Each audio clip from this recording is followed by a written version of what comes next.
Welcome again, everybody. Today I'm going to show you how to get to Joshua Tree National Park without even going in Joshua Tree National Park. This is absolutely beautiful. We're going to take a Lexus GX460, the world's best overlander and off-roader, and we're going to go to Joshua Tree National Park without even going in the national park. That's right, this is an alternative that in my opinion is more beautiful than Joshua Tree National Park, and it has got everything that the national park has to offer plus more.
Okay, this trail is known as the Bighorn Wilderness Trail, and the reason why I say this is an alternative to Joshua Tree National Park is this trail in this region is essentially identical as far as the look and feel of Joshua Tree National Park without actually being in the park. Now, it is nearby Joshua Tree National Park, so it's in the vicinity, and of course that's why it looks exactly the same. But in my opinion, this is more beautiful because, as you can see, it's off-road, number one, so it's going to be more fun. Number two is there's going to be absolutely nobody here. In fact, we're only going to see two other vehicles here, two side-by-sides on this trail today.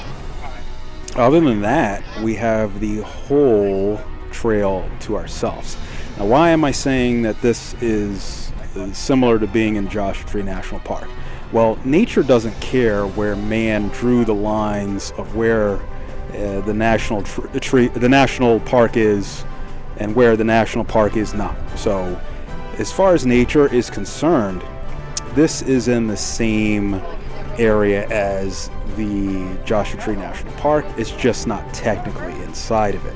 However, you're going to see in a minute here, as we continue further, a ridiculous amount of Joshua trees, a ridiculous amount of smooth and round rocks, mountains, caves, and the trail is named after the Bighorn sheep, so you might even see some Bighorn sheep in the mountains.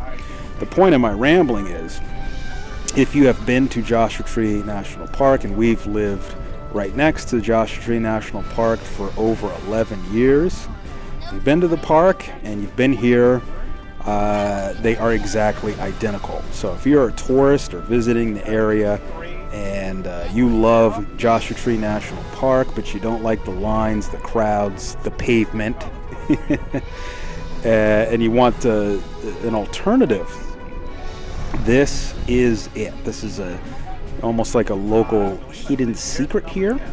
And so unless you are specifically looking for a specific Joshua Tree National Park landmark, such as a certain rock formation or a certain cave or a certain old miner's shack or whatever, unless you're specifically looking for a specific landmark, this has got you covered. This trail here, the Bighorn Sheep Wilderness off New Dixie Mine Road. All right, let's get into it. Let's talk about the vehicle that we're in.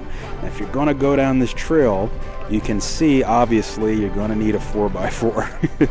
So you're going to want to have a 4x4 on this trail. You're going to want to be prepared to off-road because, obviously, there's no pavement here. So any 4x4 will work. High clearance, of course, is always recommended. But high clearance today is subjective. We are in a Lexus GX460. I believe the ground clearance is 8.6 inches. This vehicle is also known as the Land Cruiser Prado in the world market. It is not lifted, and we are on BFG KO2 all-terrain tires, the same tire size as stock.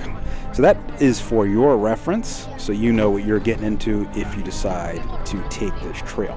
Here we can already see the beautiful rock formations and mountains, and you can see some yucca trees, little baby Joshua trees in the background. And this is precisely what you're going to get in the park, the Joshua Tree National Park proper, except this is, again, way cooler because it's left to nature itself, and the only tourists out here are going to be people like us or people like you who want to get away from it all. So it's a much more raw, natural experience. All right, back to this car. Now this is again a GX460. We are in 4 high, and we're keeping the speed up here. This section here is sandy, even though it looks washboarded. It is a softer, sandier washboard. Here we see some rocks. We're zigzagging in and out, but it is like a sandy washboard. And the terrain will change, so watch to the end. Now, one note about the cameras. There's a rocky section here. I got to be careful for sidewall damage. Note about the cameras. The camera that you're looking at above is high on the roof and pointing down. And these cameras always flatten out off-road footage. So if at points in this trail it looks like this is some just graded dirt road, it is not. I can assure you it is not. Now, what would I rate this trail? I don't know. Something like on the easier side of medium, but maybe even a full solid medium, because as you're going to see here later on, the road has been rutted out by Hurricane Hillary, which washed through a few months ago. So basically this thing got rain rutted out, and once these washboards end in a moment here and the ground firms up, we're going to see some more wetness or some more cool rocks here. And you can of course hike these rocks. You can camp out here. I think you can even shoot firearms out here if you got a proper backdrop. And generally speaking, nobody's going to bother you because not too many people know about this area. But this is not a graded dirt road. That's just the camera doing it. You're going to have lots of whoop-de-whoops and ups and downs. Now, there's going to be nothing extreme. We're not going to go on any 40-degree angles on this particular trail. However, there are some offshoots that will allow you to do that if that's your thing and you want to, go up or down a steeper incline. But as far as the main section is concerned, it's a good solid medium rating.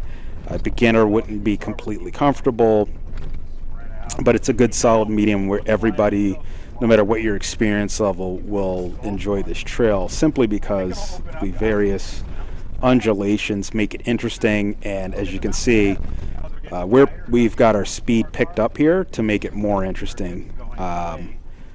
If this is too fast, just go slow. But if you're bored and you go, oh, this is easy, just go faster. But that's not the point of this trail. This is not some technical, trail to test the limits of your vehicle.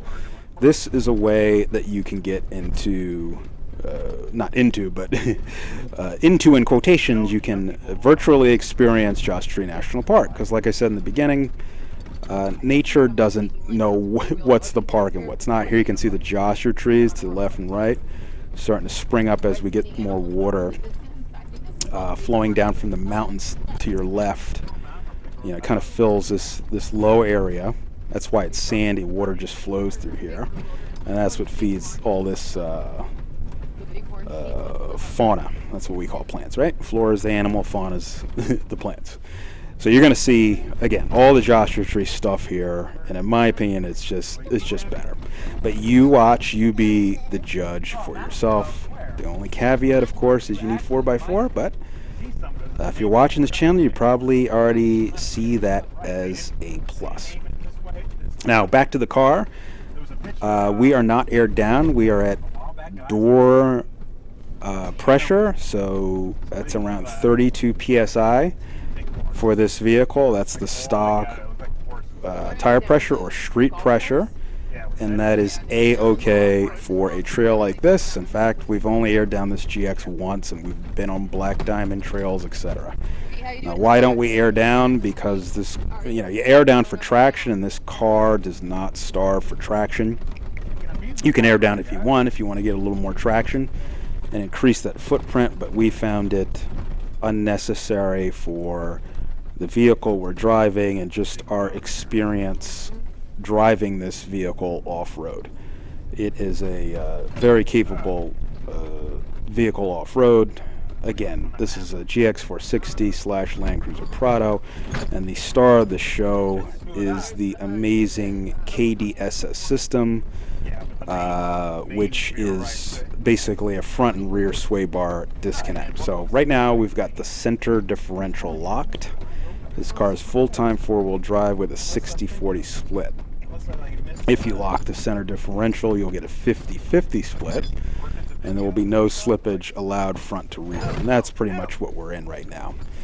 And that's basically a 4x4. So what's the big deal? The big deal really is the KDSS system. That's the GX exclusive, or at least it used to be before it was carried over to the Land Cruiser 200 series a few years back. But these sway bars are disconnected based on vehicle conditions. The KDSS system will disconnect the sway bars. There is an ECU. It is electronic, despite some people saying that it's a hydraulic or passive system. There actually is a solenoid and a controller. When conditions are met, it will essentially open or close a solenoid to give you sway bars connected or disconnected. So that's what you get when you are driving a Lexus GX460 off-road. It is like somebody just unplugged the sway bars, and your axles front and rear are free to articulate as much as possible. And that gives you a very confidence-inspiring feeling off-road, and again, you just can't describe it. It just works. You're not gonna, your tire's not gonna, or at least be less likely to get up in the air. So here we can see some rocks. Back to the Joshua Tree stuff, and again, look at those rocks. It's the same type of rocks you would see in the park proper. There's a big old pine tree to the right there. You just saw that thing right there is a big old pine tree just growing there. Pretty cool. Looks like a nice camping spot.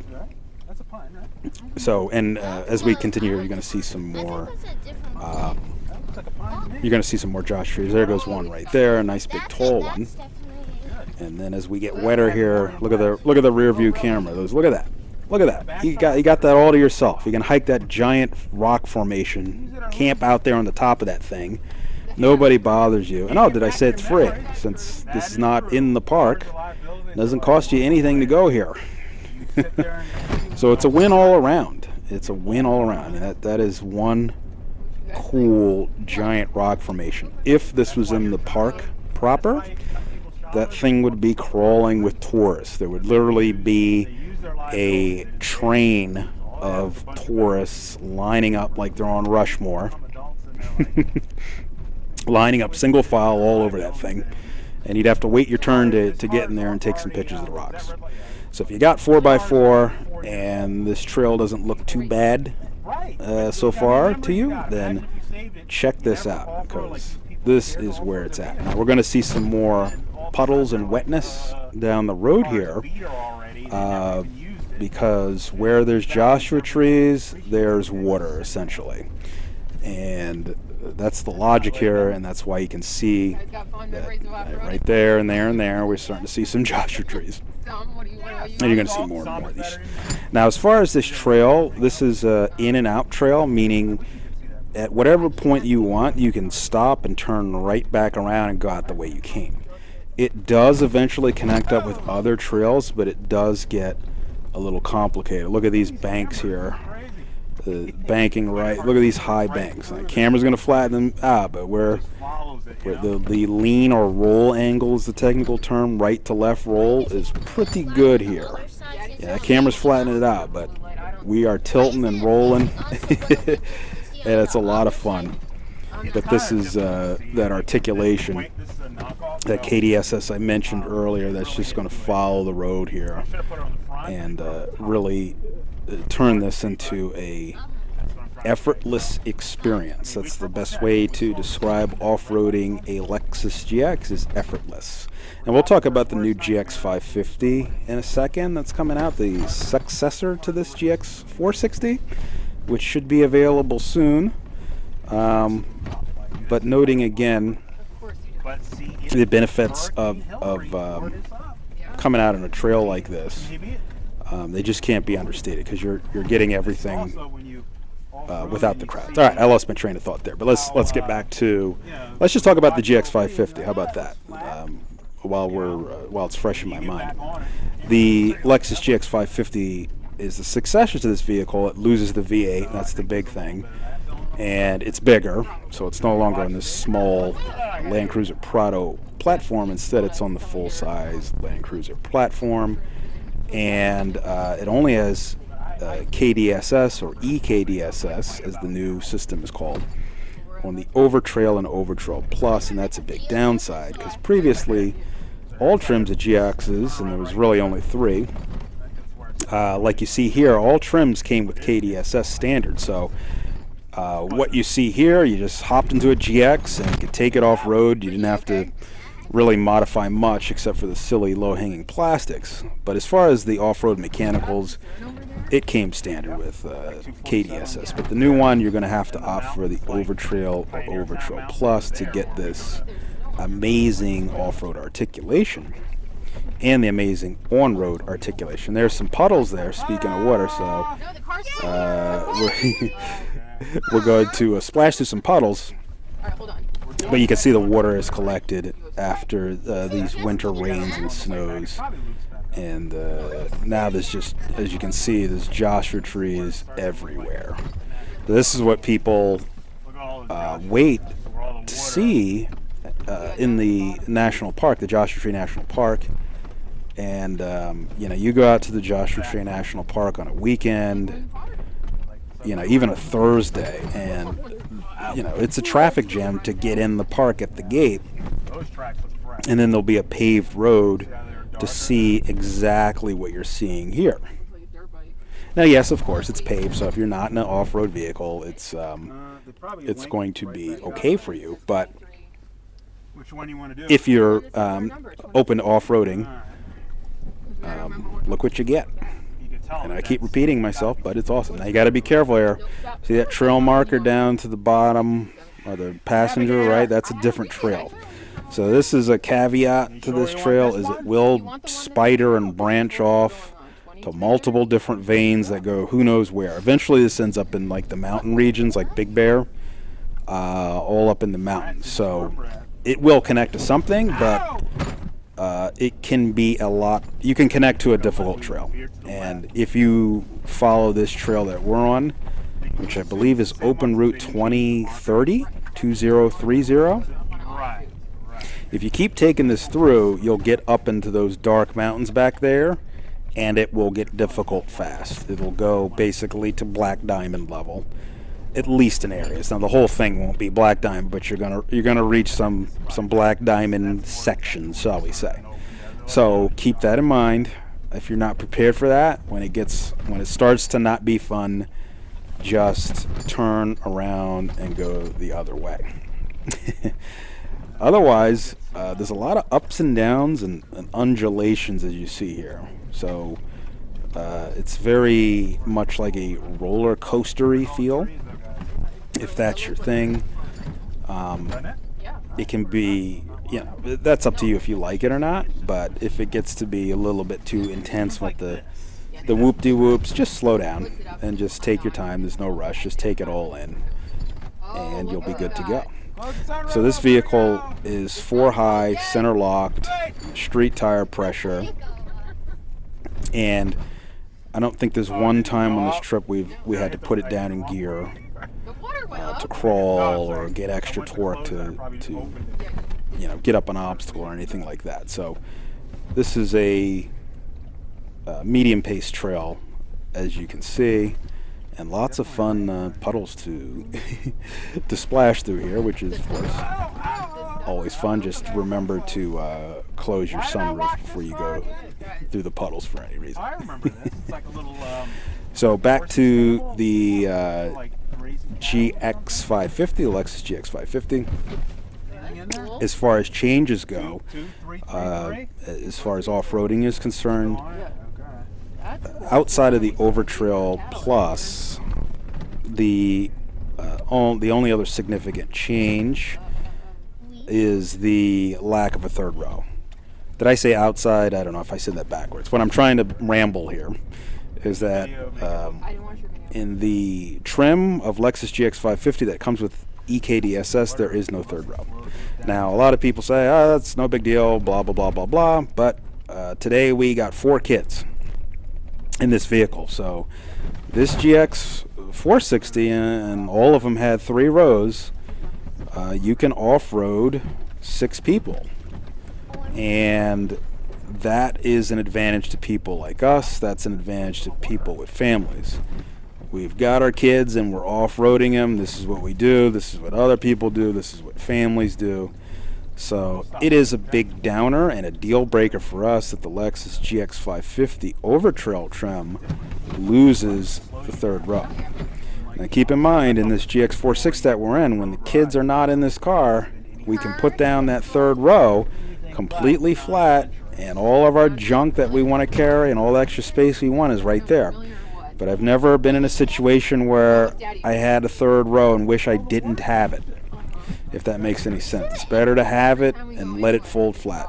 So I wish Lexus would have made the GX550 Overtrail third row an option at the dealer. Yes, an option. Doesn't mean that people can't not have their third row.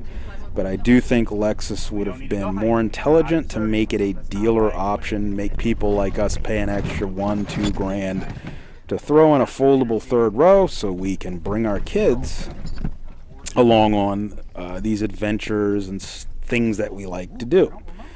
Because right now the car is jam-packed full of kids and we're having a blast, as you can see. So hopefully Lexus will fix that in the future. If not, then I guess Lexus is open to competition. But anyway, that's a little bit of a rant. Let's get back to this trail, and let's take a break here and check it out, and let's check out the beauty. Leave me alone. I mean, because nobody's right here. Oh, let's go.